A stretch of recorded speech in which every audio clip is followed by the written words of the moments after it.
This video is made possible by the following cuties. You can check out the gear they provide for me in the description below.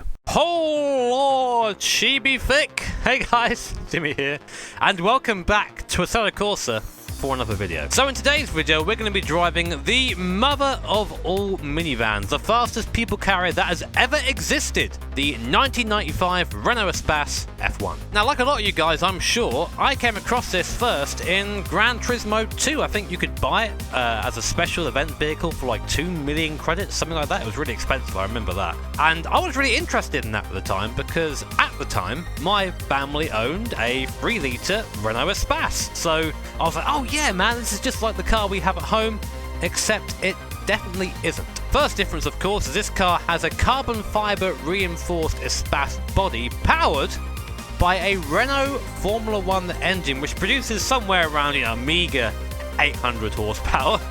And that was good enough to get this yellow brick to over 300 kilometers an hour, or about 185 miles an hour, if you're so inclined. This thing even has a flappy paddle 6-speed gearbox, so pretty much everything underneath this car is an F1 car on an Espace body, which is, these are things that shouldn't go together, but when they do, they are just glorious. In fact, I even have a model of this car. Some of you guys might have seen it on my stream a few times, but something you can't see on the game window right now is just how cool this rear wing is as well. Look at this.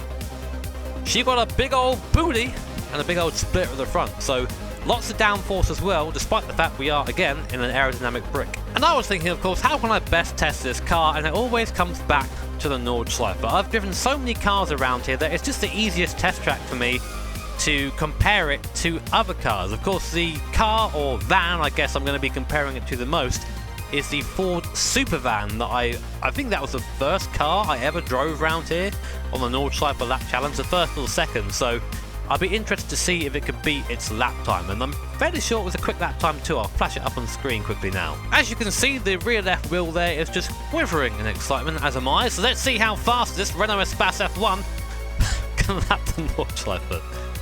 Ah, my channel's a joke.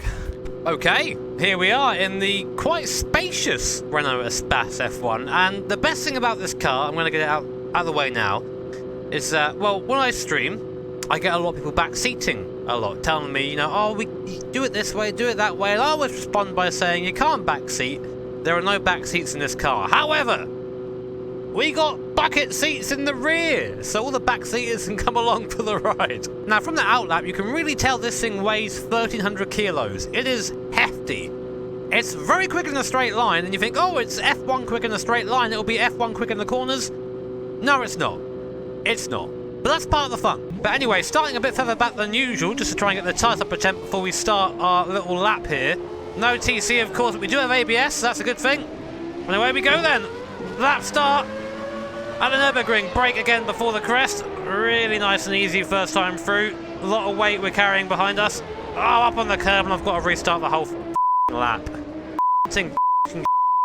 Now, whilst that mistake was rather stupid, it's given me time to go back to the pit lane, bolt on some more downforce, and re-evaluate the way that I've been driving this thing in practice. This thing weighs a lot, and the weight really comes into play. It's the worst enemy of this lap, so we really have to keep that in mind when throwing this thing around. Brake early, turn steadily, don't yeet it around, it don't like it. So, with that in mind, let's give it another go and see if we can actually get round in one piece. We'll get past the first corner this time. That would be good, wouldn't it? Anyway, so, around the last corner.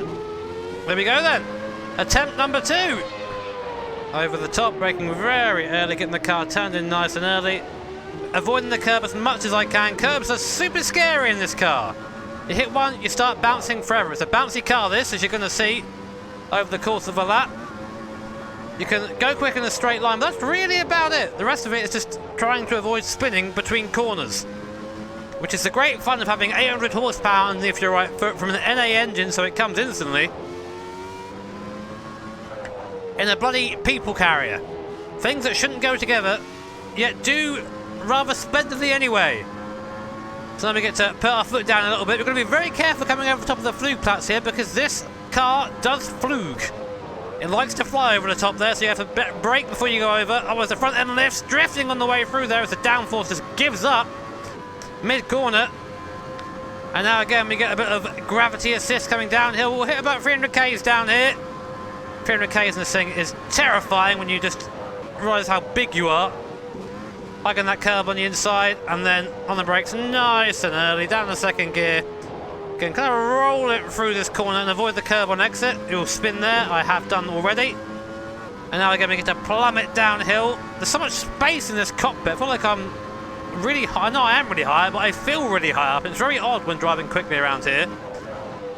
Coming over the top here, got to brake super early because we can't use a curb on the inside and then just slow it down nice and steadily through here. The brake bias is quite far rear. I try moving it forward a bit, but the car just locks up instead. So it's better just to, I guess, have this scary car and the car doesn't work at all. Hello, ᵍᶦᵜᵜ. Yes! I'm finally in the Espace F1. I'm as surprised as you are. So through here is tricky too. You can't really carry the downforce through. Not as much as you would like to anyway. You still carry a lot of speed through there. 200k through there is not slow, but compared to, of course, the straight line speed, it doesn't really match. Now I looped it here on my practice run, as you can see, so I'm going to be nice and easy on the way in. There you go. And I'll try and carry a bit of speed through. The scary thing is trying to get up to the speed where the downforce is really sticking you to the ground, but the tyres don't really match. They give up quite quickly. So you can take some corners quite quickly, and others you'll go in with the same mentality and just find yourself facing the wrong way in your bright yellow minivan, which is not as fun as it sounds. As you can see, by the way, the way that my in-game avatar is shifting, this didn't have paddles, it had buttons for the gears. I should really have done the same thing, but I'm so used to using paddles that I probably just end up getting a bit confused. Lap so far has been okay, a little bit pedestrian, just because you can't really push in this car, this van, whatever the hell this is, because it doesn't like it. It immediately bites you with a spin. Again, I spun out of here as well in my practice lap, just trying to straight line it as quick as I could, and once you start spinning, once the car starts to slide at the rear, it's very hard to recover. But again, this is part of the charm, and part of the ludicrous design of this thing is the fact that I'm driving a feckin' Espace F1 around a Nordschleife, doing 270 k's up the hill right now, and still pulling with the V10 chiming away behind me. I mean, all those things, I miss silly stuff like this. You don't see as much anymore. Of course, lots of money in the 90s, so people just did whatever the hell they wanted. Not quite the same nowadays, but we're getting there again. Maybe we'll see more crazy stuff like this soon. There you go. Easy. You can see just how patient you have to be with turning in this car. It don't like much. Through the carousel. There you go, nice and easy. Careful on exit there. You can see the rev rise as you go over that little bump. Now up here, this is the section that I struggle with most in practice because it's just not as fast as you think it is everywhere. It's slower than you think it is at every corner. And again, touching the curbs at all in this thing is pretty much an insta-spin. It's really very sensitive to the curbs.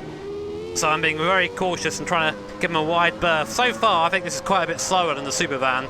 Supervan felt like it had a lot more downforce than this did. There you go. See what I mean by slower than you think of it? You're just waiting for the car to bite before you can get back on the throttle. When you do get on the throttle, you're very scared. It's like having a pet that bites you a lot, yet still wants you to pet it. And you go in thinking, okay, it won't bite me this time, and then it fucking takes your hand clean off. Oh, there you go. You see, that's the rear braking loose. The thing I told you about. Just putting a bit too much speed through, and the rear went, nah, we ain't doing that. And now for this section, a lot of bumps through here makes this incredibly tricky. You have to be really careful to not take off over here, so on the brakes. Took off a little bit, but not too much, that's okay. And then coming downhill again here, the car will take off again. So we have to slow down coming over this rise. On the brakes, keep it straight, and now we can get on the throttle. But even so through here, I've got to be careful, can't go too wide. Now we can finally open it up. It's such a frustrating sector for this car. We're still making good time for what this thing is, but it feels like it's being held back a lot by the body and by the downforce. It's almost like this car wasn't meant to be a race car. Don't know about that. So not too quick for the last section. We're already, the Supervan was 5 minutes 50 if memory serves, so this is already a long way behind that. In fact, we're, I think, coming up to 5:50 now or so. Have a look at the timer. So there goes 5:50. We've still got the entire rest of a straight to go yet in the last few corners, so we're going to be miles off that time. But now in our Espace. How you doing, kids? You alright? Yep, okay, they're good back there. Just doing 300k's in a straight line. Imagine seeing this thing go by. That would be spooky. Also, incredibly entertaining. The last part of the course now. Nice and easy through here. Nice and chill. Now we start lifting. Oh, that was scary. Listen to the V10 as we shift down. Makes a good noise on downshift, this thing. Pretty sure it's got the same sounds as the super van. Then for the last corner. Across the line, and it's a 6 minutes 33.345, which is okay. It's not bad.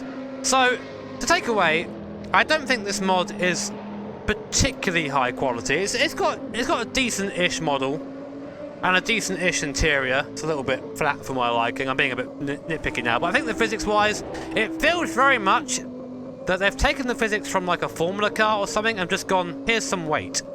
And as a result, it handles quite strangely. But it was a lot of fun to get maybe somewhat of an insight of what this car will be like to drive in real life. This thing is a legend to me, the Espace F1. Having seen it, of course, in GT2 and now driving it in AC with a steering wheel and VR, it's pretty cool. I would love to see this thing in person. I think it's in a museum somewhere, but maybe one day, hey.